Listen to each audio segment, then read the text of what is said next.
మమ్మల్ని ఎంతగానో ప్రేమించి మా ప్రియ పరలోకపు తండ్రి, మీ ఉన్నతమైన, ఘనమైన, శ్రేష్టమైన నామానికి ఎంతగానో కృతజ్ఞతాస్తుతులు చెల్లిస్తున్నాం తండ్రి. మీ సన్నిధి కాంతి మా మీద ప్రకాశింపజేయవాడ మీకు స్తోత్రములు తండ్రి.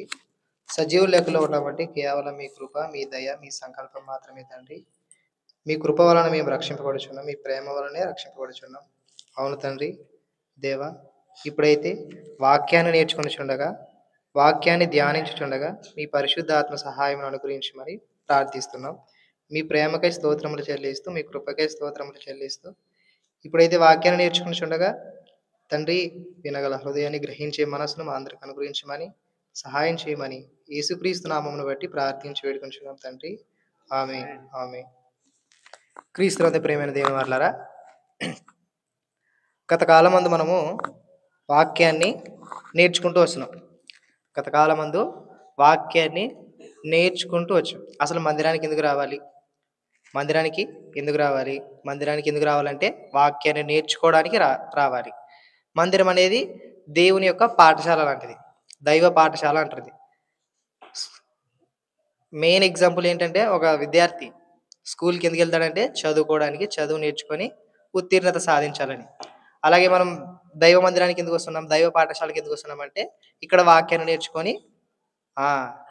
దేవుడు ఏ విధంగా చెప్తాడో ఆ విధంగా బ్రతకడానికి, ఆ వాక్యాలను హృదయములో ఉంచుకోవడానికి ఈ మందిరానికి రావాలనేది మనం నేర్చుకుంటున్నాం. ప్రతిసారి నేర్చుకుంటున్నాం.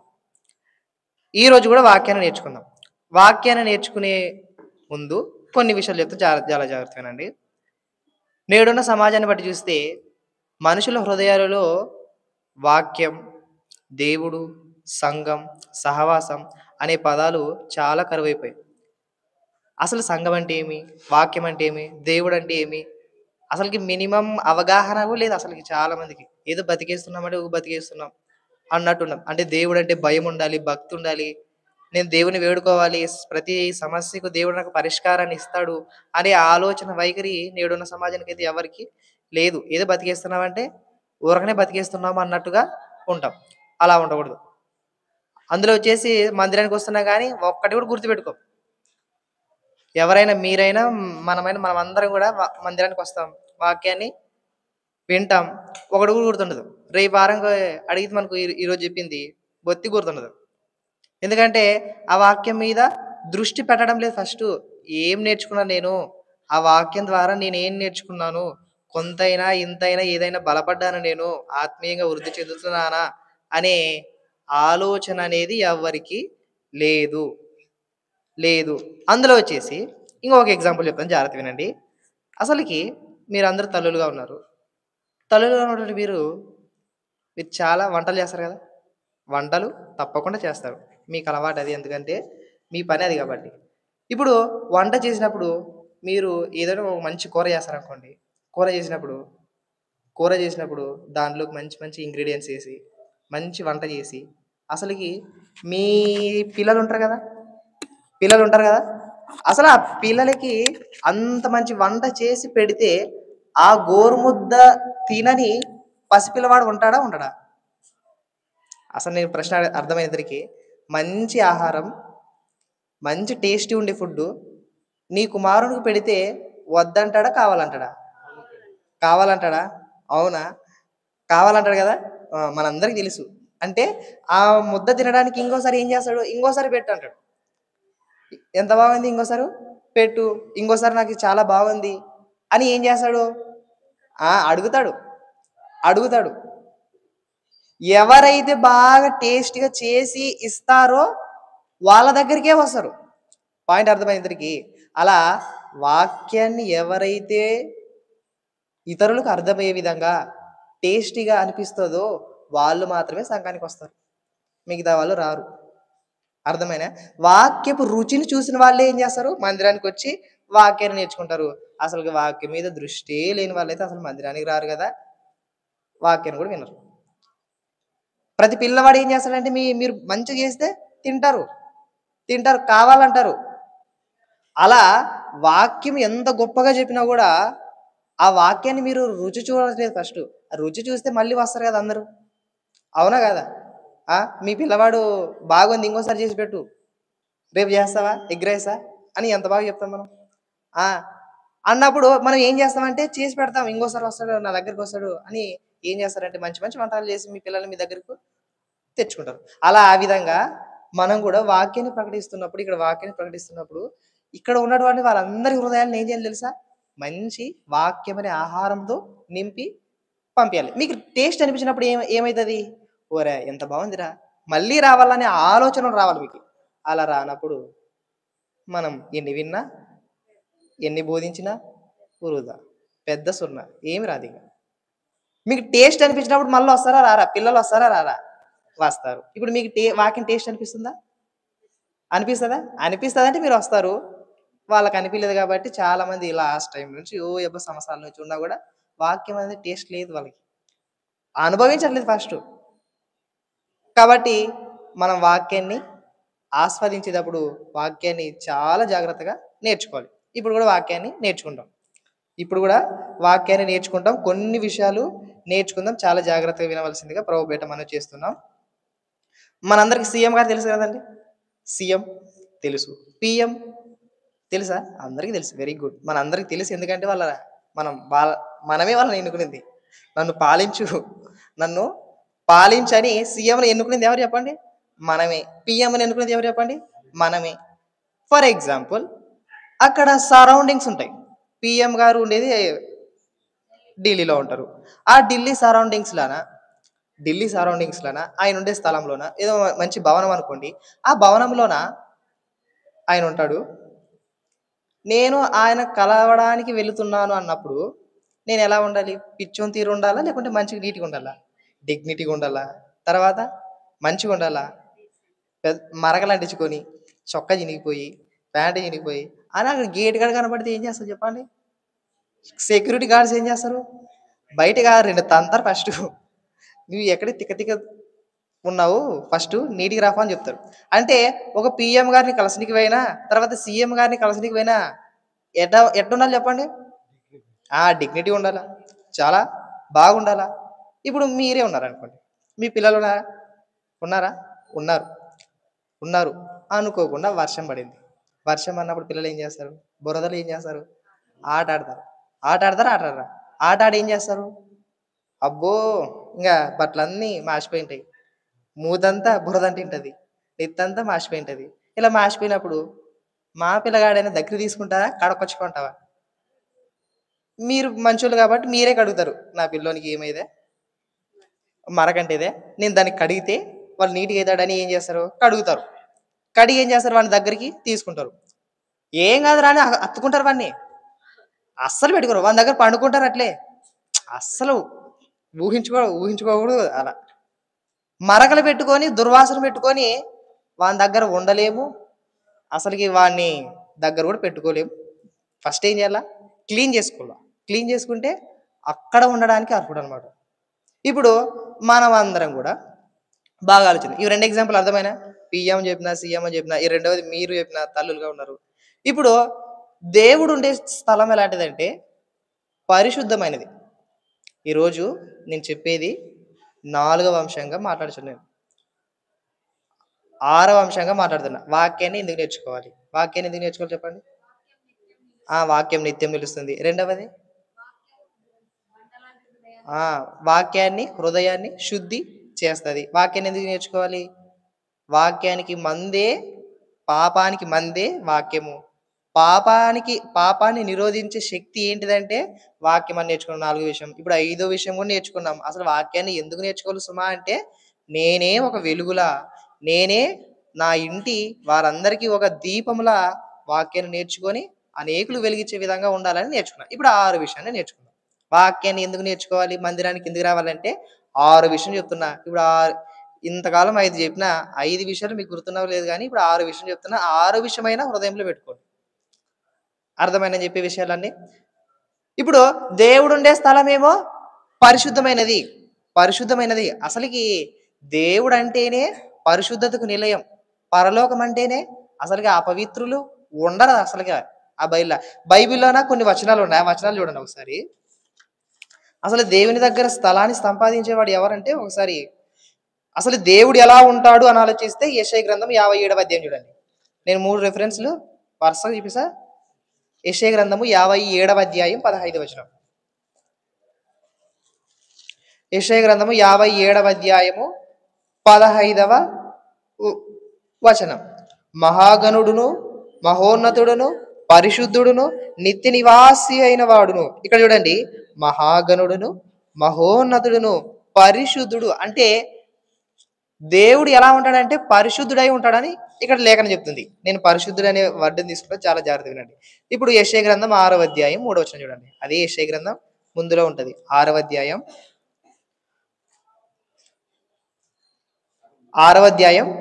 3వ వచనం.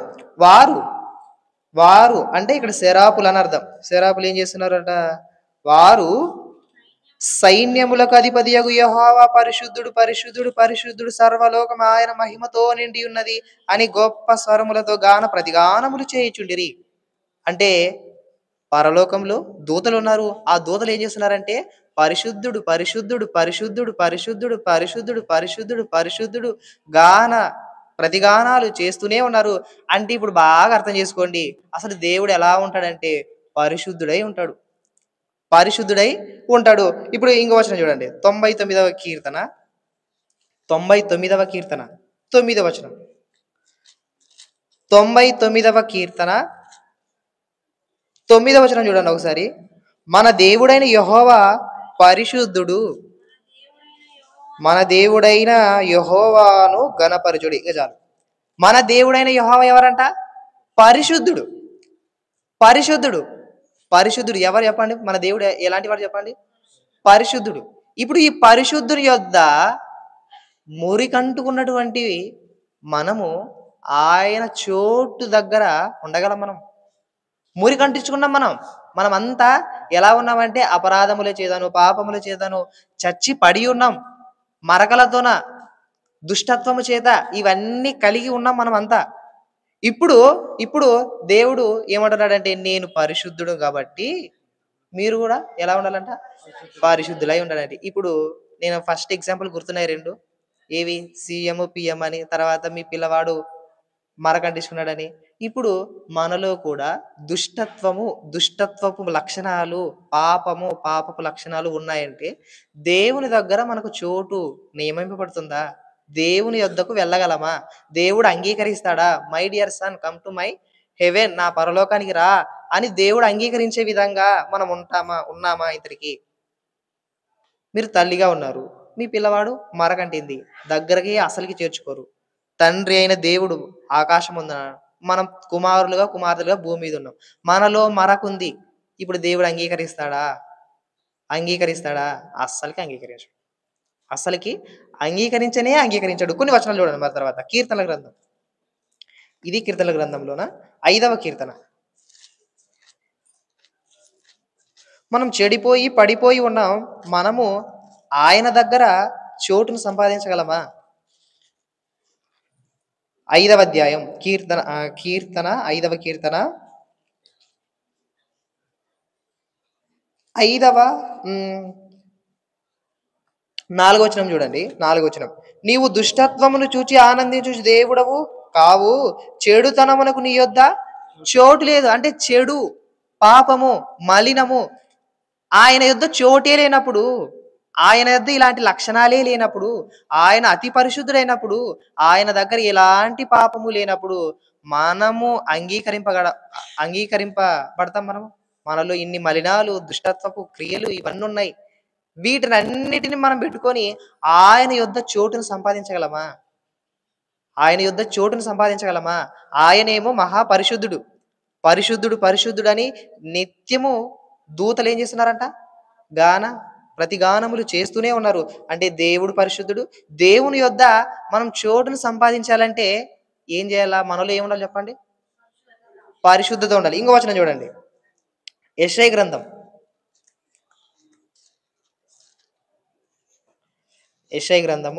35వ అధ్యాయం 8వ వచనం. అక్కడ దారిగానున్న రాజమార్గము ఏర్పడును, అది పరిశుద్ధ మార్గమనబడును. ఆ పరలోకము పరిశుద్ధ మార్గమనబడును. అది అపవిత్రులు పోకూడని మార్గము. ఆ పరలోకము, ఆ దేవుడుండే స్థలము ఎలాంటిదంటే పరిశుద్ధమైనది. అపవిత్రులు పోకూడని మార్గమంట. మనమందరం చాలా జాగ్రత్త వినండి. మనమందరము ఎలా ఉన్నామంటే అపరాధముల చేతను, పాపముల చేతను చచ్చి పడినటువంటి మనలను దేవుడు ఏం చేశాడంటే తన కుమారుడైనటువంటి యేసుక్రీస్తు ద్వారా రక్షించుకున్నాడు. ఇది ఎప్పటినుంచంటే జగత్తు పునాది వేయబడక మునుపే క్రీస్తులో మనల్ని ఏం చేసుకున్నాడు చెప్పండి? ఏర్పరచుకున్నాడు. మీరందరూ ఎలా ఉండాలంటే మీరు భూమి మీదకొస్తారు, మరణిస్తారు. మరణించే లోపు మీరందరూ ఎలా ఉండాలంటే నా ఎదుట పరిశుద్ధులును, నిర్దోషులనై ఉండాలి. పరిశుద్ధులు, నిర్దోషులనై ఉండాలంటే పాపము లేనివారుగా, చెడుతనము లేనివారుగా, డంబము కలిగిన వారు కాకుండా మంచితనము కలిగి, ప్రేమ కలిగి, సత్యము కలిగి జీవిస్తేనే నా దగ్గరకు వస్తారు అని దేవుడు చెప్తున్నాడు. మీరు చెడ్డ లక్షణాలన్నీ హృదయంలో పెట్టుకొని వాటిని వాక్యం ద్వారా తొలగించుకోకుండా అలా అని పెట్టుకోకుండా దేవుడు మిమ్మల్ని ఎట్టి పరిస్థితిలో అంగీకరించడు. అసలు మనకు ఆయన యొద్ద చోటు లేదంట అసలుకి. డాంబికులు నీ సన్నిధిలో ఏం చేయరంట? నిలవలేరంట. నీ నీ యొద్ద అసలు చోటే లేదు వాళ్ళకి. మేమెలా నిలుస్తాం చెప్పండి? మనం కూడా నిలవలేం. ఇప్పుడు చాలా జాగ్రత్త వినండి. ఇలా ఇలా పాపము చేత, అపరాధముల చేత చచ్చి పడినటువంటి మనం అందరిని ఏం చేశాడంటే దేవుడు తన కుమారుడైనటువంటి యేసుక్రీస్తు ద్వారా యేసుక్రీస్తు ద్వారా రక్షించుకున్నాడు. రక్షించుకున్నాడు. ఎలా రక్షించుకున్నాడంటే, ఇదిగో మానవులందరి నిమిత్తం నా కుమారుడా నీవు నీ ప్రాణాన్ని బలి ఇవ్వాలి. ఆడ బలి ఇవ్వడం వలన నీ చెయ్యి నేను విడిచిపెడుతున్నాననుకో వాళ్ళందరిని నా దగ్గరకు చేర్చుకుంటాను. ఎందుకంటే వారి పాప భారాన్నంతటిని నీవు మోస్తున్నావు కాబట్టి నిన్నేం చేస్తున్నానంటే విడిచిపెడుతున్నాను. ఈ భూమి మీద ఉన్నటువంటి కుమారులందరిని ఏం చేస్తున్నాను? పట్టుకుంటున్నాను. వారందరిని నా దగ్గరికి చేర్చుకుంటానని దేవుడు ఏం చేశాడంటే తన కుమారుణ్ణి విడిచిపెట్టి మనల్ని స్వీకరించాడు. మనల్ని స్వీకరించాడు. ఇప్పుడు నేను చెప్పే వాక్యాలన్నీ అర్థమవుతున్నాయా? ఊరకనే వింటున్నారా? నేను అన్ని లైన్ టు లైన్ వస్తున్నా. గుర్తుంది అసలుకి. అసలు దేవుడు అంటేనే పరిశుద్ధుడంట. ఆయన యొద్ద డాంబికులు, పాపం చేసేవాళ్ళు వీళ్ళందరూ ఎవ్వరు నిలవరంట. అసలుకి నిలవరంట. నిలవలేని సందర్భంలో దేవుడు ఏం చేశాడంటే తన కుమారుడైన క్రీస్తు యేసు వారిని భూమి మీదకి పంపించాడు. పంపించేశాడంటే ప్రతి వానిని పాపము లేని వానిగా మీరందరూ బాప్తీసం తీసుకున్నారు కదా! బాప్తీసం తీసుకున్నప్పుడు మీరు ఎలా ఉన్నారంటే అసలుకి 10 సంవత్సరాల నుంచి పిచ్చోడు స్నానం చేయకుండా ఎలా ఉంటాడు చెప్పండి? స్నానం చేయకుండా ఉంటే ఎలా ఉంటాడు చెప్పండి? ఆ 10 సంవత్సరాలు లేకుంటే 20 సంవత్సరాలు అనుకోండి. ఒక 20 సంవత్సరాలు అసలుకి స్నానమే చేయకుండా ఉండి మన మధ్యలో తిరుగుతున్నాడంటే వాడిని చూసి మనం ఏమైనా పట్టించుకుంటామా? అబ్బో! మన దగ్గర కూడా రాం. మనం ఎలా ఉన్నామంటే బాప్తిసం తీసుకోకముందు అలా ఉన్నాం. ఎలా? ఆ స్థితిలో ఉన్నాం. అపరాధములను, పాపములను మనలో నొక్కించుకొని మనం మోస్తున్నాం మన పాప భారాన్ని. ఇప్పుడు యేసుక్రీస్తు వారి యందు విశ్వాసం ఉంచి ఇదిగో నేను రక్షింపబడాలి. నేను ఆయన చెంత చేరాలి. నేను ఆయన యొద్ద చోటును సంపాదించుకోవాలని ఏం చేసామంటే బాప్తిసం తీసుకున్నాం. మారు మనసు పొంది నేను ఇక తప్పు చేయను, ఇక పాపం చేయను అని ఏం చేసామంటే మారు మనసు పొంది బాప్తిసం తీసుకున్నాం. బాప్తిసం తీసుకోకముందు మన స్థితి ఎలాంటిదంటే అలా ఉంది ఒక పిచ్చోని వలె. అన్నీ మలినాలు కలిగి ఉన్నాం. ఆ మలినాలన్నిటిని తీసివేసి దేవుడు ఏం చేశాడంటే పరిశుద్ధునిగా చేశాడు. పరిశుద్ధునిగా చేశాడు. పరిశుద్ధునిగా చేసిన తర్వాత మనము సంఘానికి వస్తున్నాం. ఇప్పుడు చాలా జాగ్రత్త వినండి.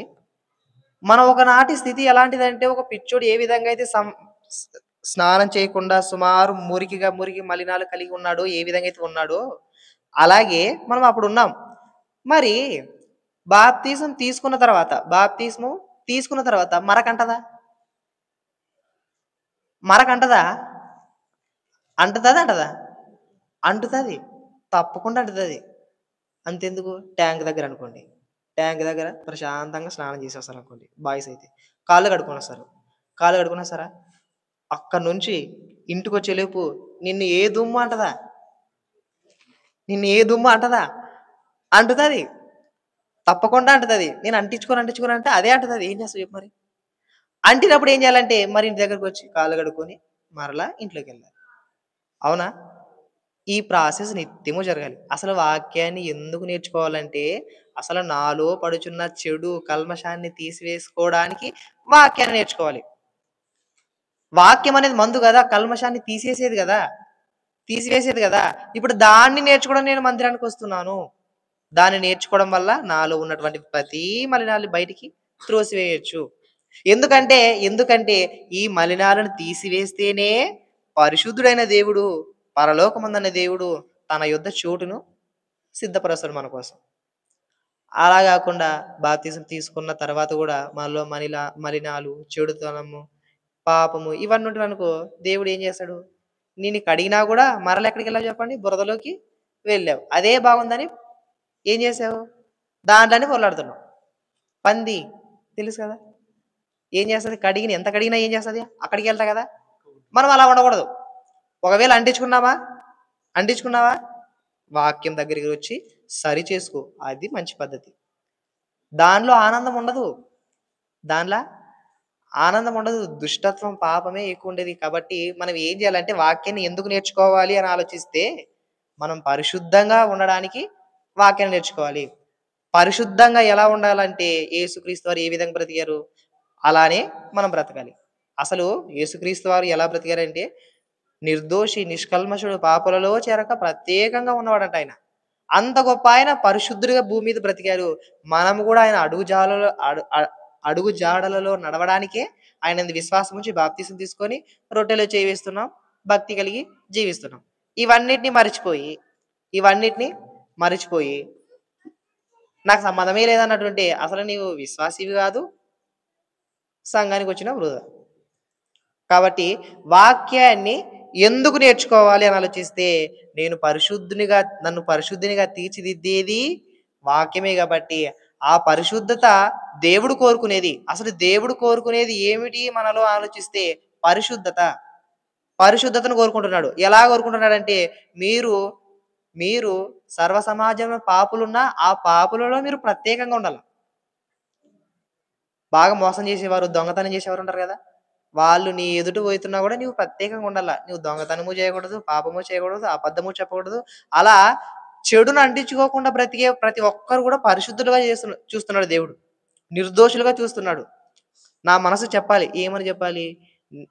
నా మనసు ఏమని చెప్పాలి తెలుసా? నువ్వు బాప్తిసం తీసుకున్నావు, రక్షణ పొందావు, క్రీస్తుని నమ్ముకున్నావు.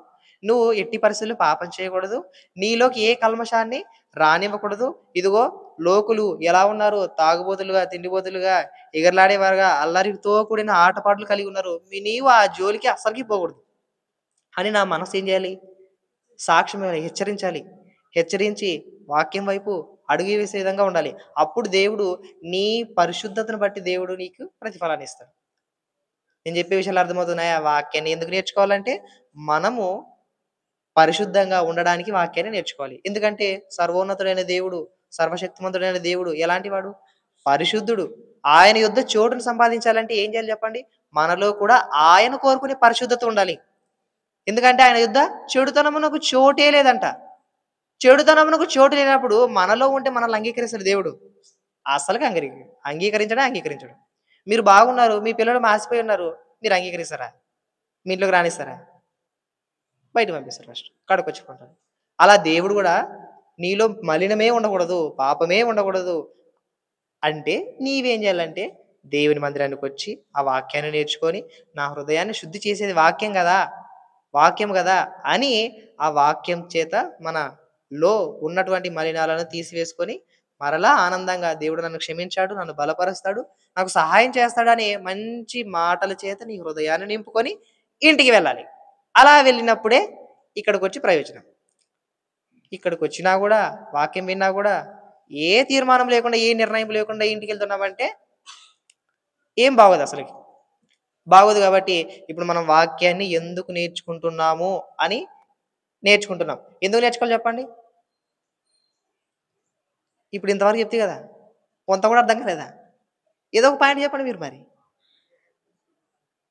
వాక్యాన్ని ఎందుకు నేర్చుకోవాలి చెప్పండి? నేను ఇంతగా 15 నిమిషాలు చెప్పిన సుమారు. ఏం చెప్పండి? వాక్యాన్ని ఎందుకు నేర్చుకోవాలి చెప్పండి? ఆ! ఆ! పరిశుద్ధంగా బ్రతకడానికి మనము వాక్యం నేర్చుకోవాలి. పరిశుద్ధంగా బ్రతకడానికి వాక్యాన్ని నేర్చుకోవాలి. వినండి, ఇప్పుడు నేర్చుకునే పాఠం అంతా గూడా వాక్యాన్ని ఎందుకు నేర్చుకోవాలి అనే ప్రశ్నొస్తే ఇప్పుడు ఇప్పుడు ఎందుకు నేర్చుకోవాలంటే, నేను పరిశుద్ధంగా బ్రతకడానికి వాక్యాన్ని నేర్చుకుంటున్నాను నేను. మీరు ఆన్సర్ చెప్పాలి. ఎలా చెప్పాలి? నేను పరిశుద్ధంగా బ్రతకడానికే వాక్యాన్ని నేర్చుకుంటున్నాను. ఏదో పనిలాగా నేర్చుకోవట్లేదు. నేను పరిశుద్ధంగా ఉండాలి, పవిత్రంగా ఉండాలి అనే ఆశతోనే మీరు నేర్చుకోవాలి. అలా నేర్చుకున్నప్పుడే దానికి ఫలితం ఉంటది. ఇప్పుడు సుమారు చాలా సంవత్సరాలు నుంచి మనం వాక్యాన్ని నేర్చుకుంటూనే ఉన్నాం. ఎన్ని సంవత్సరాల నుంచి చెప్పండి? చాలా సంవత్సరాల నుంచి వాక్యాలను నేర్చుకుంటున్నామో గానీ, అసలకి పరిశుద్ధత అనేదే బయటపడట్లేదు ఫస్ట్. పరిశుద్ధత అనేది హృదయానికి సంబంధించినదే. కానీ, ఆ పరిశుద్ధత అనేది క్రియలలో కనపడతది. ఎలా కనపడతది చెప్పండి? క్రియలలో కనపడతది. మాట్లాడే తీరులోను, ఆలోచించే విధానములోను, చేసే పనులలోను, ప్రతి విషయంలో ఆ క్రియలు కనపడతాయి. నువ్వు పరిశుద్ధుడివా, నిర్దోషివా, నిష్కల్మషుడివా, లేకుంటే నరహంతకుడివా, పాపాత్ముడివా అని ఎలా తెలుస్తదంటే, నువ్వు చేసే క్రియలను బట్టి ఏమైతది? తెలియబరచబడతది. ఇప్పుడు మనం గత కాలమందు బాప్తిస్మం ఎప్పుడో 20 సంవత్సరాలు, 30 సంవత్సరాల నుంచి తీసుకునే ఉన్నాం. మనలో ఎలాంటి క్రియలు కనపడుతున్నాయి చెప్పండి? ఎలాంటి క్రియలు కనపడుతున్నాయి? చాలా మంది, చాలా మంది చాలా సంవత్సరాలు బాప్తిసం తీసుకున్నా, అసలు మాటని ఎలా కాపాడుకోవాలో తెలీదు. మాటను అంటే మన నోటి నుంచి బయటకొస్తది కదా మాట. అది చెడ్డ మాట, మంచి మాట. ఎలా పలకాలి? అసలు దేవుడు అంగీకరిస్తారా? నా నోటి నుంచి ఈ మాటొస్తదంటే, అసలు ఆ మాట వలన దేవుడు నన్ను అంగీకరిస్తాడా? ఆ మాట ఇతరులను హాని కలిగించే విధంగా ఉందా? ఎలా ఉంది? అని ఎవ్వరు ఆలోచించట్లేదు. నేను పలికే పలుకుంది గదా! అది పరిశుద్ధమైనదా? అపవిత్రమైనదా? ఇతరులను గాయపరిచే మాట ఎలా మాట్లాడుచున్నామో అస్సలకి తెలీదు. మనం ఎలా పరిశుద్ధులుగా ఉంటాం చెప్పండి? మన నోటి నుంచి బూతులొస్తాయనుకోండి, మనం ఎక్కడ పరిశుద్ధత ఇంగ? పరిశుద్ధతే ఉండదసలకి. హృదయం నిండి ఉన్న దానిని బట్టి గదా నోరు మాట్లాడను. అంటే హృదయంలో ఏమున్నది అంతా చెడు, కల్మషం, అంత మలినాలను నింపుకొని ఉన్నావు గాబట్టే అవే బయటకొస్తాయి. నువ్వు వాక్యం నింపుకో. వాక్యం నింపుకుంటే ఏమైతది? వాక్యానుసారంగా ఆలోచిస్తావు. వాక్యానుసారంగా మాట్లాడతావు. నిదానం కలిగి ఉంటావు. తొందరపడవు. ప్రశాంతంగుంటావు. ఇలా వాక్యాన్ని ఎన్నో సంవత్సరాలు నేర్చుకుంటున్న మనలో ఆ లక్షణాలు కనబడట్లేదు అసలకి. హ్మ్. దేవుడేమంటున్నాడు? మిమ్మును పిలిచినవాడు పరిశుద్ధుడు గనుక మీరు గూడా సమస్త ప్రవర్తన యందు ఎలా ఉండాలంట? పరిశుద్ధులై ఉన్నాడు. ఆ మాట తీయండి ఒకసారి. హెబ్రీ పత్రిక క్షమించండి. 1 పేతురు పత్రిక 1వ అధ్యాయం 14 వచనం. 1 పేతురు పత్రిక 1వ అధ్యాయము 1 పేతురు పత్రిక 1వ అధ్యాయం 14వ వచనం. నేను పరిశుద్ధుడనై ఉన్నాను గనుక మీరును పరిశుద్ధులై ఉండుడని వ్రాయబడి ఉన్నది కాగా, మీరు విధేయులకు పిల్లలై మీ పూర్వపు అజ్ఞాన దశలో మీకుండిన ఆశలను అనుసరించి ప్రవర్తింపక, మిమ్మును పిలిచినవాడు పరిశుద్ధుడై ఉన్న ప్రకారం మీరును సమస్త ప్రవర్తన యందు పరిశుద్ధులై ఉండుడి. దేవుడు కోరుకునేది మనలో ఏం కోరుకుంటున్నాడో తెలుసా? పరిశుద్ధత కోరుకుంటున్నాడు. పరిశుద్ధతను కోరుకుంటున్నాడు. అసలకి ఆయన యొద్ద చోటును సంపాదించాలంటే మనలో ఎంత ఉండాలో తెలుసా పరిశుద్ధత? ఆయనలో ఉన్నటువంటి పరిశుద్ధత మనలో కూడా ఉండాలి. నేను చెప్పే విషయాలు అర్థమవుతున్నాయా? నేను చెప్పే విషయాలు అర్థమవుతున్నాయా? దేవుడు పరిశుద్ధుడు. మనం కూడా ఎలా ఉండాలంట? పరిశుద్ధులుగానే ఉండాలి. పరిశుద్ధులుగానే ఉండాలి. పరిశుద్ధులుగా ఉంటేనే దేవుడు అంగీకరిస్తాడు. లేకుంటే నువ్వు అంగీకరించడు. నాతో ఉండడానికి అర్హుడివే కాదు. నా యొద్ద నీకు చోటు లేదు ఫస్టు. అని దేవుడు చెప్తాడు. అసలు దేవునిలో అసలకి అంతము లేని, అసలకి మితము లేని పరిశుద్ధత ఉంటే, మనలో కొంతైనా పరిశుద్ధత ఉండదు అసలకి. ఆ పరిశుద్ధతలను నేను నేర్చుకోవాలి అంటేనే మందిరానికొచ్చి వాక్యాన్ని నేర్చుకోవాలి. ఆ పరిశుద్ధతను నేను కలిగి జీవించాలంటేనే మందిరానికొచ్చి వాక్యాన్ని నేర్చుకోవాలి. ఇలా వాక్యాన్ని నేర్చుకుంటూ వాక్యం మీద దృష్టి పెడుతూ, దేవుని మీద దృష్టి పెడుతూ, దైవ సంబంధమైన కార్యముల మీద దృష్టి పెడుతూ ఉన్నప్పుడే నీలో గూడా దేవుడు కోరుకున్నటువంటి పరిశుద్ధత వస్తదే కానీ, ఏదో అమాసపున్నానికి వచ్చామా, పోయామా అంటే వృధా. విన్న వాక్యాన్ని రాసుకోవాలి. రాసుకొని అసలు హృదయంలో పెట్టుకోవాలి. అలా పెట్టుకున్నప్పుడు ఆ వాక్యం మనల్ని ఏం చేస్తదంటే హెచ్చరిస్తది. ప్రతి విధముగా మనతో మాట్లాడుతది. "నీవిలా ఉండకూడదు. నీవిలా ఉండాలి, ఇలా ఉండాలి. ఇలా చేస్తున్నావేంటి? ఇలా మాట్లాడుతున్నావేంటి? నువ్వు క్రీస్తు నమ్ముకున్నావు గదా!" అని హెచ్చరిస్తది వాక్యము. అందుకే వాక్యం నేర్చుకోవాలి. అలా వాక్యం నేర్చుకున్నప్పుడే మనలో పరిశుద్ధత వస్తది. అసలు వాక్యాన్నే నేర్చుకోవట్లేదు ఫస్ట్ మనం. ఎక్కడ నేర్చుకుంటాం చెప్పండి? వాక్యాన్నే నేర్చుకోవట్లేదు ఫస్టు. మీరు తల్లులుగా ఉన్నారు, మీరు తండ్రులుగా ఉన్నారు. మీ పిల్లలకి మీరు ఒక వాక్యం నేర్పియట్లేదు ఫస్టు. ఒక్క వాక్యం నేర్పియట్లేదు. ప్రార్థన నేర్పియట్లేదు ఫస్టు. దేవునికి ప్రార్థన చేయాలి. సిగ్గుపడకుండా దేవునికి ప్రార్థన చేయాలని పిల్లలకి ఒక్కరే నేర్పిస్తున్నారా? బొత్తిగా నేర్పియట్లేదు. దారుణంగా ఉన్నారసలు పిల్లలైతే మరి. తల్లిదండ్రులుగా మీ మాటే విన్నప్పుడు సండే స్కూల్ పంపించి సండే స్కూల్ పో, పో బా నేర్చుకో. వాడు చూడు అట్టన్నాడంటే మేమేం చేయలేం అసలకి. ఏమి చేయలేం అసలకి. సండే స్కూల్‌లో ఏమి నేర్పియరు అసలకి. మీ నుంచే వాడు నేర్చుకునేది. మీరు కసువు నూకితే వాడు కూడా ఏం చేస్తాడు చెప్పండి? కసువు నూకుతాడు. అంట్లు తోమితే మీ తల్లి ఏం చేస్తది? మీ మీ బిడ్డ అంట్లు తోముతది. కసువు నూకితే అది చేస్తది. అన్నీ ఇవే చేస్తారు. మీరు ఎట్ట చేస్తే అట్ట చేస్తారు. మీరు ప్రార్థన చేస్తే వాళ్ళేం చేస్తారు? ప్రార్థన చేస్తారు. మంచి మాటలు పలికితే వాళ్ళేం చేస్తారు? మంచి మాటలే పలుకుతారు. చెడ్డ చెడ్డ మాటలు పలకండి. రేపు పొద్దున్న వాడు వేరే వంతు అంటాడు. పిల్లలు బాగుపడాలన్నా వాక్యాన్ని నేర్చుకోవాలి. మనం బాగుపడాలన్నా వాక్యాన్ని నేర్చుకోవాలి. మన కుటుంబం బాగుపడాలన్నా వాక్యం నేర్చుకోవాలి. అలా అందరూ వాక్యం నేర్చుకుంటే అదే ఒక పరిశుద్ధమైన కుటుంబంగా ఉంటది. అలా గాకుండా ఒక్కోరు ఒక దారిన పోతే ఆ కుటుంబం ఎటు కానటు పోతది. కాబట్టి వాక్యాన్ని ఎందుకు నేర్చుకోవాలి సుమా అంటే పరిశుద్ధంగా ఉండడానికి నేర్చుకోవాలి. దేవుడు పరిశుద్ధుడు. నాలో పరిశుద్ధతను కోరుకుంటున్నాడు దేవుడని వాక్యాన్ని నేర్చుకోవాలి. అలా నేర్చుకున్నప్పుడే నేర్చుకోవాలన్న ఆసక్తి మీరు చూపిస్తున్నారంటే దేవుడు మీలో పని చేస్తున్నాడు. ఆయన పరిశుద్ధాత్మని మీకు తోడుగా ఉంటుంది. ఆయన కార్యాభివృద్ధి ఎప్పటికీ ఆసక్తి కలిగి ఉంటారు. వాక్యం మీద దృష్టి పెడతారు. వ్యర్థమైన వాటి మీద దృష్టి పెట్టకండి. మాటలు ఎక్కువ మాట్లాడుతున్నామా అయిపోయింగ. మనం మైనస్ పాయింట్. మాటలు ఎక్కువ మాట్లాడామంటే ఇంక అంతే ఇంగ. విస్తారమైన మాటలలో ఏముండక మానదు? దోషముండక మానదు. తప్పకుండా మాటలు ఎక్కువ మాట్లాడామనుకోండి అంతే ఇంగ. మన ఏమి ఉండదు ఇంక మనలో ఇంగ. వినయ మనస్కుడు ప్రశాంతంగా ఉంటాడు. శాంతంగా ఉంటాడు. మాటలు లేక నెమ్మది కలిగి ఉంటాడు. ప్రతి ప్రశ్నకు సరైన సమాధానాన్ని ఇస్తూనే ఉంటాడు. వ్యర్థమైన ముచ్చట్లు మాత్రం పెట్టడు అసలు వాడు. కాబట్టి వాక్యాన్ని ఎందుకు నేర్చుకోవాలంటే పరిశుద్ధత కలిగి జీవించడానికి. అసలకి మనం పరిశుద్ధులు గాకుండా దేవుని చూడగలమా? దేవుని యొద్ద ఉండగలమా? దేవుడైనా అంగీకరిస్తాడా?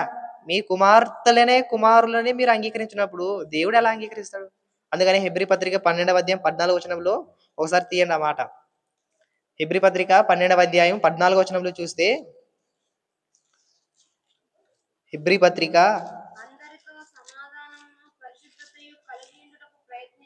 చూడండి. మీరేం చేయాలంట?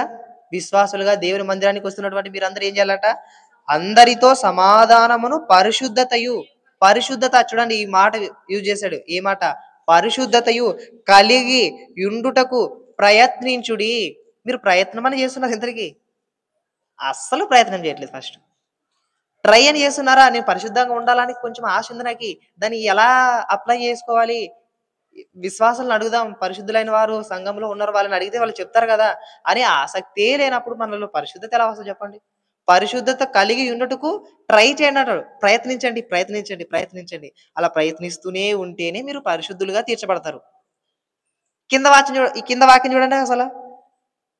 అందరితో సమాధానమును, పరిశుద్ధతయు కలిగి ఉండుటకు ఏం చేయాలా? ప్రయత్నించుడి. పరిశుద్ధత లేకుండా ఎవడును ప్రభువుని ఏం చేయాలంట? చూడలేడంట. పరిశుద్ధత లేకుండా ప్రభువుని చూడగలమా? అస్సలకి చూడలేం. అసలకి చూడలేం. పరిశుద్ధులుగా ఉంటేనే పరిశుద్ధులైన ప్రభువును చూస్తాం. పరిశుద్ధులు కాకుండా అపరిశుద్ధులుగా, అపవిత్రులుగా ఉంటే ప్రభువును చూడకుండా నిత్యాగ్ని దండనకు వెళ్ళిపోతాం. అది నేనైనా, మీరైనా, ఎవ్వరైనా దేవుడు కోరుకునే పరిశుద్ధత మనలో ఉంటేనే దేవుడు మనల్ని అంగీకరిస్తాడు. నేను చెప్పే విషయాలు అందరికి అర్థమవుతున్నాయా? అర్థమవుతామన్న వాళ్ళు చేతులెత్తండి. తప్పకుండా అర్థమవుతావా? క్వెషన్‌లు అడుగుతానట్టయితే. క్వెషన్‌లు అడగలండి. నేర్చుకోండి. నేర్చుకోవడానికి వచ్చామండి. నిజంగా అంటే ఇక్కడ ఏమీ లేదు ఫస్ట్. రాతి కట్టడాలు ఇవన్నీ ఇక్కడ. రాతి కట్టడాలు. మనమే సజీవమైన మందిరంగా ఏర్పడి ఆయన నామాన్ని స్మరించుకుంటున్నాం. మనం నేర్చుకోవాలి గదా! అస్సలు నేర్చుకోవట్లేదు. అసలు నేర్చుకునే తత్వం నేడున్న క్రైస్తవులలో 0.00% అది. 0.1 కాదు. 0 లేకుంటే మైనస్ చెప్పాలి యాక్చువల్‌గా అంటే. నేర్చుకునే తత్వం ఎవ్వరికి లేదు ఫస్టు. ఎవ్వరికి లేదు. ప్రాక్టీస్ చేయట్లేదు. పరిశుద్ధతను, ప్రార్థనను ప్రాక్టీస్ చేస్తే ఇవన్నొస్తాయి. ప్రతి సమస్యకు దేవుడే పరిష్కారం అని మనకు తెలుస్తది. దేవుడు నాకు చూపిస్తాడు ప్రతి దారిని అని మీకు ఏ సమస్య ఉన్నా దేవుడు నాకు సహాయం చేస్తాడు అనే ఆలోచన ఉంటే దేవునికి ప్రార్థన చేస్తారు. దేవుడు సరైన సమయంలో సరైన మార్గాన్ని చూపిస్తాడు. ఎందుకంటే దేవుడు పరిశుద్ధుడు. మనము కూడా పరిశుద్ధంగా ఉండాలని ఆశపడుతున్నాం. పరిశుద్ధులైన వారికి ఆయన దగ్గరగా ఉంటాడు. అపవిత్రులకు, తర్వాత దోషులకు, పాపులకు దూరంగా ఉంటాడు. ఎందుకంటే దుష్టత్వంను చూసి ఆనందించే దేవుడు కాదాయన. పాపాన్ని చూసి ఆనందించే దేవుడు కాదాయన. కాబట్టి మనం ఈరోజు వాక్యాన్ని ఎందుకు నేర్చుకుంటామంటే, నాలో పరిశుద్ధత ఉండడానికి నేను వాక్యాన్ని నేర్చుకుంటున్నాను. నాలో అసలుకి తండ్రి దేవుడు కోరుకునే పరిశుద్ధత నాలో ఉండాలి. నాలో ఉండాలి. అంటే నేనేం చేయాలి? ప్రతిదినము వాక్యాన్ని నేర్చుకోవాలి. ప్రతిదినము వాక్యాన్ని స్మరించుకోవాలి. ప్రతిదినము వాక్యాన్ని ఇతరులతో పంచుకోవాలి. ఇప్పుడు నేర్చుకున్న విషయాలు ఉన్నాయి కదా! ఇతరులతో పంచుకోవాలి. అది మంచి పద్ధతి. ఈ పద్ధతి లేకుంటే ఉన్న వాక్యం కూడా మర్చిపోతాం. ఇప్పుడు నేర్చుకున్నారా వాక్యము? ఈ వాక్యం రేపొకసారి, ఎల్లుండొకసారి, ఆ ఎల్లుండొకసారి ఒక 4 సార్లు గుర్తు చేసుకోండి. 4 రోజుల్లో తప్పకుండా నెక్స్ట్ వచ్చే ఆదివారానికి తప్పకుండా గుర్తుంటది. అలా గుర్తు చేసుకున్నప్పుడు ఉండదు అసలుకది. ఉండనే ఉండదు. ఈరోజు వాక్యం ఏం నేర్చుకున్నామంటే, వాక్యాన్ని ఎందుకు నేర్చుకోవాలంటే, నాలో పరిశుద్ధత ఉండడానికి నేను వాక్యాన్ని నేర్చుకుంటున్నాను అని క్వెషను, ఆన్సర్ పెట్టుకోండి. క్వెషను, ఆన్సర్ పెట్టుకోండి. ఆ క్వెషన్‌కి ఒక 3 సార్లు, 4 సార్లు జ్ఞాపకం చేసుకుంటే ఆటోమేటిక్‌గా ఎప్పటికైనా గుర్తుంటదది. ఎప్పటికైనా గుర్తుంటది. అందులో వచ్చేసి మీరు ఆత్మీయంగా వృద్ధి చెందుతారు. ఎందుకంటే మీరు వాక్యం మీద దృష్టి పెట్టారా, దేవుడు ఊరకనే ఉండడు. తన పరిశుద్ధాత్మ ప్రేరణ చేత మిమ్మల్ని హెచ్చరించి బలపరుస్తాడు తప్పకుండా. ప్రతి విధమైనటువంటి శోధన తప్పించి మిమ్మల్ని నడిపిస్తాడు సరైన మార్గంలో. కాబట్టి మనము పరిశుద్ధత కలిగి ఉండడానికే ఏం చేస్తున్నాం చెప్పండి? వాక్యాన్ని నేర్చుకుంటున్నాము. వాక్యాన్ని ఏం చేస్తున్నాం చెప్పండి? నేర్చుకుంటున్నాము. ఇప్పుడు కూడా మనమున్నాం. మనమున్నాం. మనమందరం ఉన్నామా ఇక్కడ? ఉన్నామా? ఎక్కడైనా వెళ్ళామా? ఉన్నారా? ఎక్కడైనా వెళ్ళారా? ఉన్నారు. ఉండాలి కూడా. ఇక్కడుండి ఎక్కడో ఉంటే ఏం లాభం చెప్పండి? ఇక్కడుండంటే బాడీలు ఎక్కడుంటాయి? మైండ్‌లు ఎక్కడుంటాయి? ఆహా! గ్యాస్ మీద ఏదో పెట్టొచ్చాను. అది కసునుకలే, పరిపేల పిల్లలకి అని ఆలోచనలే వద్దు. ఇక్కడుంటే ఇక్కడే ఉండాలి తెలుసా? ఇక్కడే ఉండాలి. మనం కూడా 100 ఏళ్ళు బతుకుతామా? 100 ఏళ్ళు బతుకుతామా? అసలకి బతకం. ఎవరు ఎప్పుడు ఏ క్షణం చస్తారు మాకైతే తెలవదు. అస్సలకి తెలీదు. 100 ఏళ్ళదా అస్సలకి బతకం. అసలు ఊహల్లో కూడా అనుకోద్దండి 100 ఏళ్ళనేది. మనకు అంతొట్టు ఇవ్వలేదు. 80 కూడా కష్టమే. మనం ఎప్పుడు ఏ క్షణాన మరణిస్తామో మనకు అస్సలకి తెలీదు. తెలియనప్పుడు నిత్య జీవము ఉంది, నిత్య నరకము ఉందని తెలిసినప్పుడు దేవుడు కోరుకున్నట్టు మన హృదయంలో ఆ పరిశుద్ధత ఉంటే ఎంత గొప్ప చెప్పండి? ఎంత గొప్ప చెప్పండి? దేవుడు కోరుకునే పరిశుద్ధత మనలో గాని ఉంటే ఎంత గొప్ప ధన్యత అసలకి. నువ్వు కష్టాల్లో ఉండొచ్చు, ఇబ్బందుల్లో ఉండొచ్చు. ఎన్నో ఇబ్బందులు, శ్రమల చేత బాధపడుచు ఉండొచ్చు. కానీ దేవుడు కోరుకునే పరిశుద్ధత నీలో ఉంటే మాత్రం అబాబాబా! నీవు 100,00,00,000 మంది కంటే నీవే హైయెస్ట్ దేవుని దృష్టిలో. ఎన్ని శ్రమలండి యోబు గారికి. అబ్బబ్బబ్బా! ఒక్కటి వచ్చినా గూడా మనం ఏటికేస్తాం. ఒక్కటొచ్చినా గూడా ఏటికేస్తాం. మనం ఏం అసలు ఎదుర్కొనే శక్తి లేదు మనకు ఫస్టు. అలాంటి యోబు గారు అన్ని శ్రమలు అనుభవించినా కూడా దేవుడు కోరుకునే పరిశుద్ధత తనలో ఉంది కాబట్టి యోబు గారిని ఏం చేశాడు? మరలా దీవించాడు, ఆశీర్వదించాడు. తన దగ్గరికి చేర్చుకున్నాడు. అంతెందుకు మనం యేసుక్రీస్తు ప్రభువారి పరిచర్యలో ఆయన చెప్తాడు ఏమని? ఇదిగో ధనవంతుడు ఉన్నాడంట, లాజరు ఉన్నాడంట. లాజరు ఎలా ఉన్నాడంట? కురుపులతోనూ, కుష్ఠవ్యాధితోనూ, తర్వాత అనేక పుండ్ల చేత బాధపడుచు ఉన్నాడంట ధనవంతుని వాకిట ఇంట. ఇలా బాధపడుచున్నటువంటి స్థితిలో ఉన్నప్పుడు దేవుడు చూశాడు లాజరు యొక్క హృదయాన్ని.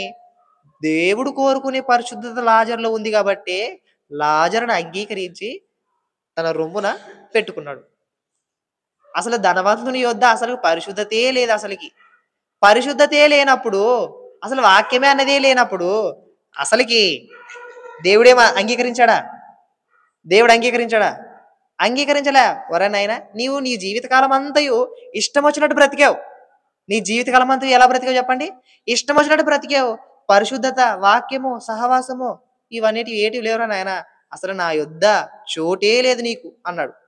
నా యొద్ద చోటే లేదు. ఎందుకంటే చెడుతనమునకు నీ యొద్ద చోటు లేనప్పుడు చెడు చేసేవారు, పాపం చేసేవారు ఆయన దగ్గర ఉండగలరా? ఉండలేరు. దేవుడు కూడా పెట్టుకోడు. నాతో ఉండద్దు అంటాడు. లాజరు చూడండి ఎన్ని శ్రమలు, ఎన్ని బాధలు వచ్చినా కూడా పరిశుద్ధతను కోరుకున్నాడు దేవుడు.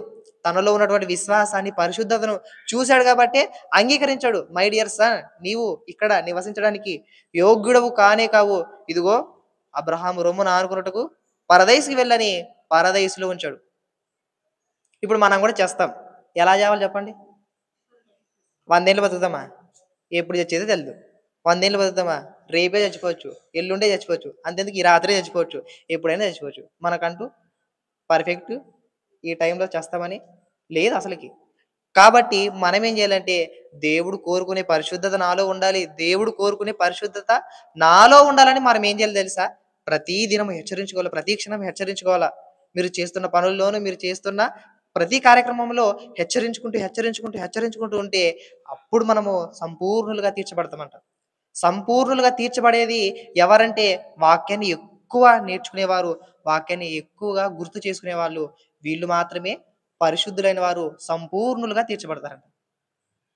పరిశుద్ధులైన వారు ఎలా తీర్చబడతారంట? సంపూర్ణులుగా తీర్చబడతారంట. పరిశుద్ధులుగా మీరు పిలువబడుతున్నారు ఇప్పుడు. మీరందరూ సంఘానికి వస్తున్న వారందరినీ పౌలు గారి ప్రకారం పరిశుద్ధులే అని అన్నాడు. ఈ పరిశుద్ధులందరూ కూడా సంపూర్ణులుగా తీర్చబడాలంటే ప్రతినిత్యం వాక్యం నేర్చుకోవాల్సిందే. ఇంకా ప్రతినిత్యం ఏం చేయాల్సిందే? వాక్యాన్ని నేర్చుకోవాల్సిందే. తప్పకుండా నేర్చుకోవాల్సిందే. ఆ వాక్యాన్ని హృదయంలో పెట్టుకోవాలి. ఆ వాక్యం తప్పకుండా నిన్ను హెచ్చరిస్తుంది. తప్పకుండా హెచ్చరిస్తుంది. నువ్వు సరి చేసుకోవాలి. నువ్వు సరి చేసుకొని పరిశుద్ధమైన మార్గాల్లో నడవాలి. అలా నడిచినప్పుడే దేవుడు నిన్ను నన్ను అంగీకరిస్తాడు. ఒక లాజరు ఎన్ని కష్టాలు వచ్చినా కూడా దేవుడు కోరుకునే పరిశుద్ధతను ఆయన హృదయంలో ఉంచుకున్నాడు. అలా దేవుడు కోరుకునే పరిశుద్ధత మనలో ఉంటే మనల్ని కూడా దేవుడు అంగీకరిస్తాడు. ఎందుకంటే మనం 100 ఏళ్ళు బతుకుతామా? బతకమన్నప్పుడు మీరందరూ కాన్సన్ట్రేట్ చేయాల్సింది దేనికోసమో తెలుసా? వాక్యం మీద కాన్సన్ట్రేట్ చేయాలి. వాక్యం మీద కాన్సన్ట్రేట్ చేసి ఆ వాక్యాన్ని నేర్చుకుంటూ పరిశుద్ధత వైపు అడుగులు వేస్తూ మీరు ఉండాలి. ఎలా ఉండాలి? పరిశుద్ధత వైపు అడుగులు వేస్తూ ఉండాలి. మీరు సంవత్సరాల తరబడి వాక్యాన్ని నేర్చుకున్నా కూడా మీరు సంపూర్ణులుగా తీర్చబడలేకపోతున్నారంటే మీరు వాక్యాన్ని నేర్చుకుంటూ మరిచిపోతున్నారు. అది వద్దు. ఇప్పుడు మీరు వాక్యం నేర్చుకున్నారు. ఏమని నేర్చుకున్నారు? వాక్యం చెప్పండి. నేను వాక్యాన్ని ఎందుకు నేర్చుకోవడానికి మందిరానికి వచ్చాను. మీరు ఇప్పుడు ఆన్సర్ ఏం చెప్పండి? గట్టి చెప్పండి కొంచెం. నోటితో పలకండి ప్లీజ్. నా కోసం పలకండి, లేకుంటే దేవుని కోసం పలకండి. వాక్యాన్ని ఎందుకు నేర్చుకోవచ్చారో చెప్పండి. Very good. పరిశుద్ధంగా ఉండడానికి నేను వాక్యాన్ని నేర్చుకోవడానికి మందిరానికి వస్తున్నాను. ఈ ఆలోచనతోనే రావాలి. కానీ వేరే ఆలోచనతో వస్తే మనం ఎంత విన్నా శూన్యం. కాబట్టి ఇప్పుడు నేర్చుకుంటున్నామా? ఇప్పుడు మీరు ఇలా నేర్చుకుంటూ కొన్ని సంవత్సరాలు దాటిన తర్వాత మీరు పరిశుద్ధులుగా పిలువబడుతున్నారు. మీరు అందరూ కూడా సంపూర్ణ స్థితిలోకి వెళ్తున్నారు. సంపూర్ణ స్థితిలోకి వెళుతున్నారు అంటేనే మీలో ఎవరి స్వరూపం ఏర్పడుతుంది అంటే క్రీస్తు స్వరూపము ఏర్పడుతుంది. మనం 20 సంవత్సరాలైనా కూడా వాక్యాన్ని నేర్చుకున్నా కూడా పరిశుద్ధత లేకుండా ఉంటున్నామంటే మనం ఏదో లోపల మలినాల్ని పెట్టుకొని ఉన్నామని అర్థం. నేను చెప్పే విషయాలు అర్థమవుతున్నాయి కదా? 20 సంవత్సరాలు ఉన్నా కూడా మనలో మలినాలు ఉంటే పరిశుద్ధత ఎక్కడ వస్తుంది చెప్పండి? అసలుకి రాదు. అందుకనే అపోస్తలుడైన పౌలు ఏం చేస్తున్నాడంటే గలతీ సంఘానికి ఒక పత్రిక రాశాడు. పత్రిక రాసి ఏం చెప్తున్నాడంటే చాలా బాధతో చెప్తున్నాడు. ఎందుకంటే సత్యాన్ని అంగీకరించిన వాళ్ళు మరలా ఏం చేశారంట? పాపం చేస్తున్నారంట. పాపం చేసి అపరిశుద్ధంగా అపవిత్రులుగా ఉన్నారంట. ఇప్పుడు వీళ్ళని గురించి ఏం చెప్తున్నాడో ఒకసారి చూడండి. గలతీ పత్రిక 4వ అధ్యాయం 19వ వచనం. నా పిల్లలారా, క్రీస్తు స్వరూపం మీ యందు ఏర్పడు వరకు మీ విషయమై మరలా నాకు ప్రసవ వేదన కలుగుచున్నది. చాలా బాధపడుచున్నారు ఇక్కడ. ఎవరు? పౌలు గారు. పౌలు మొదటగా దేవుడు బాధపడుచున్నాడు. రెండో వ్యక్తిగా దేవుని మనసు ఎరిగిన వ్యక్తిగా పౌలు గారు బాధపడుచున్నారు. చాలా ప్రసవ వేదనతో ఉన్నాడంట. ఎవరు? పౌలు గారు. మీలో ఎవరి స్వరూపం ఏర్పడాలంట?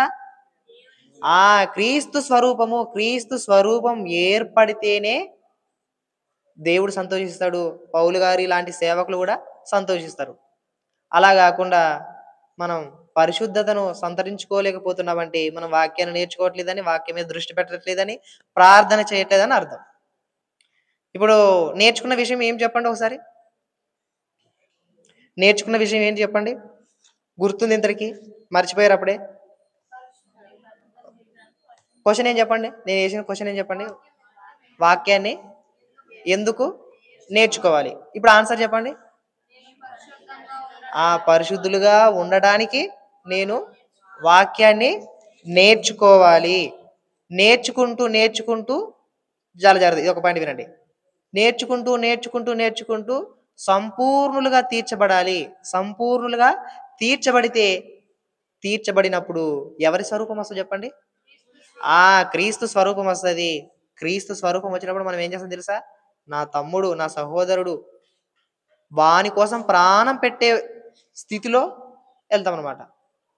వాని కోసం మనము ప్రాణం పెట్టబద్దులమై ఉన్నాం సహోదరుల నిమిత్తమని వాక్యం సెలవిస్తది కాబట్టి, ఆ విధంగా మనము ఆ స్థితిలోకి చేరుతాం.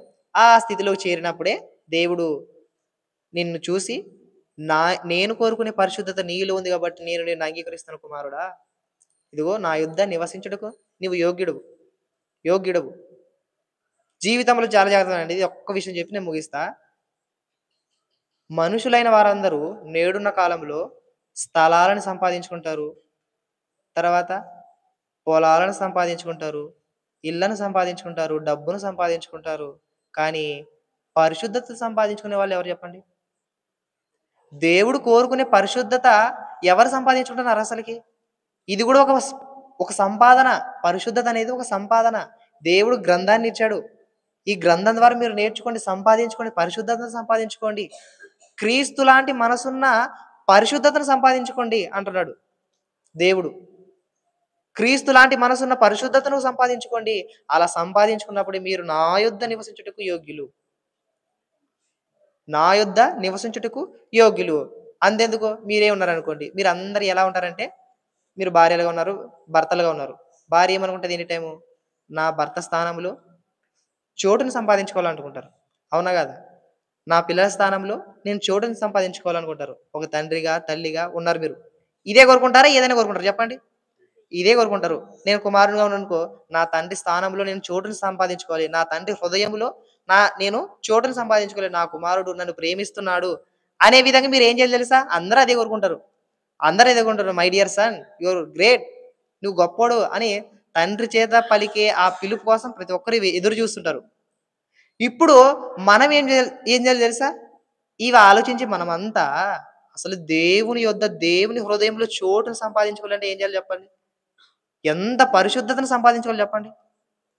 ఎంత పరిశుద్ధతను సంపాదించుకుంటే ఆయన హృదయంలో చోటు సంపాదించుకుంటాం.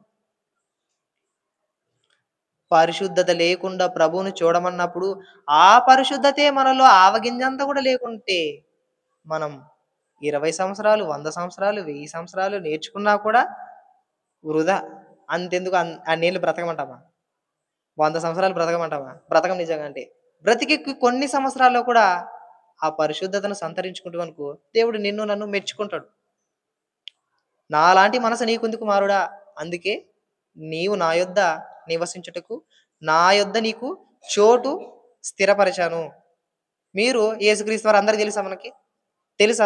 అందరికి తెలుసు. మన కొరకు ఏం చేశాడు చెప్పండి? ప్రాణం పెట్టాడు. ఎందుకు పెట్టాడు చెప్పండి? పని లేకైతే అసలు పెట్టలే.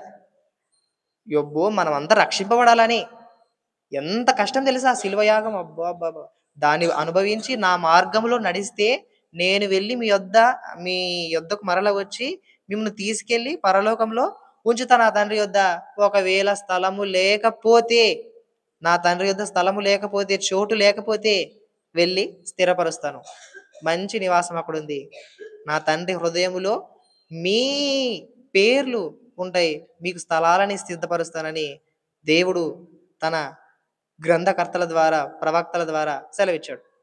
ఈ విధంగా వాక్యాన్ని మనం అందరం ఎందుకు నేర్చుకోవాలంటే దేవుడు మనలో పరిశుద్ధతను కోరుకుంటున్నాడు. ఆ పరిశుద్ధత రావాలి. ఆ పరిశుద్ధత సంపూర్ణ స్థితికి వెళ్ళాలి. ఆ పరిశుద్ధత సంపూర్ణ స్థితిలో నుంచి క్రీస్తు స్వరూపంలోకి రావాలి. ప్రతి ఒక్కరిలో దేవుడు క్రీస్తును చూస్తున్నాడు. క్రీస్తు తత్వాన్ని చూస్తున్నాడు. కాబట్టి ఈరోజు ఏం నేర్చుకున్నాం చెప్పండి? నేను ముగిస్తానండి. ఇక అందరు వీక్ అయినారు, చాలా వీక్ అయినారు. వాక్యాన్ని ఎందుకు నేర్చుకోవాలి చెప్పండి? ఎందుకు నేర్చుకోవాలి చెప్పండి?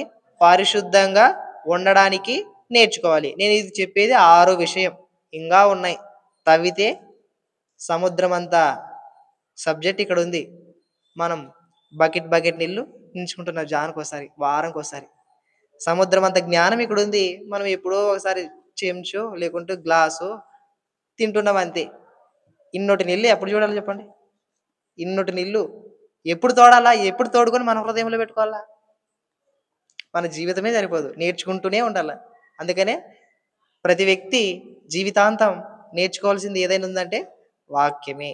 ప్రతి వ్యక్తి జీవితాంతం నేర్చుకోవాల్సింది ఏదైనా ఉందంటే అది వాక్యమే. వాక్యాన్ని నేర్చుకుంటేనే యేసు ప్రభు లాంటి మనసొస్తది. వాక్యాన్ని నేర్చుకోకపోతే దుష్ట మనసొస్తది. కాబట్టి మనం ఎలాంటి మనసు కలిగి ఉండాలో, దేవుడు కోరుకునే పరిశుద్ధత మనలో ఉండాలో, వద్దో మీరే నిర్ణయించుకోవాలి ఫస్ట్. నేను నిర్ణయించుకుంటా. దేవుడు కోరుకునే నా పరిశుద్ధత నాలో ఉండాలని 100కు 1000 సార్లు ఆలోచించుకుంటా. మీరు కూడా ఆలోచించుకోవాలి. దేవుడు కోరుకునే పరిశుద్ధత నాలో ఉండాలి. ఉన్నప్పుడే నేను ఆయనకి ఇష్టునిగా బ్రతుకుతాను. ఆయన యొద్ద నాకు చోటుంటది. అలాగా అన్నప్పుడు మనం ఆయన యొద్ద ఉండడానికి అర్హులము కానే కాదు. కాబట్టి ఈ దినం మనం ఏం నేర్చుకున్నాం చెప్పండి? వాక్యాన్ని ఎందుకు నేర్చుకోవాలి? అంటే పరిశుద్ధంగా ఉండడానికి నేర్చుకోవాలి. కొంచెమైనా టేస్ట్ ఉందా వాక్యం? నేను ఫస్ట్ ఎగ్జాంపుల్ చెప్పిన. ఇప్పుడు గుర్తు చేస్తున్నాను. తమ తల్లి పిల్లలకు పెట్టింది ఒక ముద్ద. టేస్ట్ ఉందా? ఉందా? ఉంది. మరలా అడుగుతారా? అడగరా? అడుగుతారా? ఇప్పుడు వాక్యం టేస్ట్ ఉందా? లేదా? ఉందా? ఉందంటే మరలా నేర్చుకుంటారు. తప్పకుండా నేర్చుకుంటారు. కాబట్టి ఈ దిన వాక్యం మన హృదయంలో దేవుడు ఫలింపజేయాలని మనస్ఫూర్తిగా కోరుకుంటూ ఈ వాక్య భాగాన్ని ముగిస్తున్నాను. చిన్న ప్రార్థన చేసుకొని వాక్యాన్ని ముగించుకుందాం. మమ్మల్ని ఎంతగానో ప్రేమించే తండ్రి, మీ స్తోత్రములు తండ్రి. మీ సన్నిధి కాంతి మా మీద ప్రకాశింపజేయవాడా, బలపరిచేవాడా, స్థిరపరిచేవాడా, మీ స్తోత్రములు తండ్రి. మీరు మాలో పరిశుద్ధతను కోరుకుంటున్నారు తండ్రి. దేవా, మమ్మల్ని అందరినీ క్రీస్తు ద్వారా నియమించుకున్నది తండ్రి. క్రీస్తు ద్వారా మమ్మను ఏర్పరచుకున్నది మీ ఎదుట నిర్దోషులముగాను పరిశుద్ధులుగాను ఉండడానికి ఏర్పరచుకున్నారు తండ్రి. కాబట్టి ప్రభువా, మేము పరిశుద్ధత వైపు అడుగులు వేస్తూ పరిశుద్ధత మీద ధ్యాస పెట్టి దృష్టి పెట్టి తండ్రి దానిని కోసం మేము ప్రయాసపడే విధంగా సహాయం చేయమని, బలపరచమని, స్థిరపరచమని, కాపాడమని సమస్త మహిమ ఘనత ప్రభావాలు మీకు చెల్లిస్తూ ప్రభువా, వచ్చిన పిల్లలందరినీ దీవించండి, గ్రామాన్ని దీవించండి, ఆశీర్వదించండి. వాక్యపు వెలుగులతో ఈ గ్రామాన్ని నింపుమని, మంచి మనస్సు కలిగి జీవించడానికి సహాయం చేయమని మీ కృతజ్ఞతాస్తుతులు చెల్లిస్తున్నాం తండ్రి. మేము బ్రతికి ఉన్నామంటే మీ కృప, మీ దయ. మీ వాక్యాన్ని హృదయంలో ఉంచుకొని వాక్యపు తలంపులతో బయటికి వెళ్ళటకు సహాయం చేయమని సమస్త మహిమ ఘనత ప్రభావాలు మీకు చెల్లిస్తూ మా మాటల ద్వారా, మా ఆలోచనల ద్వారా, మా తలంపుల ద్వారా కేవలం మీరు మాత్రమే మహిమ పొందమని యేసుక్రీస్తు నామమును బట్టి ప్రార్థించి వేడుకుంటున్నాం తండ్రి. ఆమేన్. ఆమేన్. అందరికీ వందనాలు.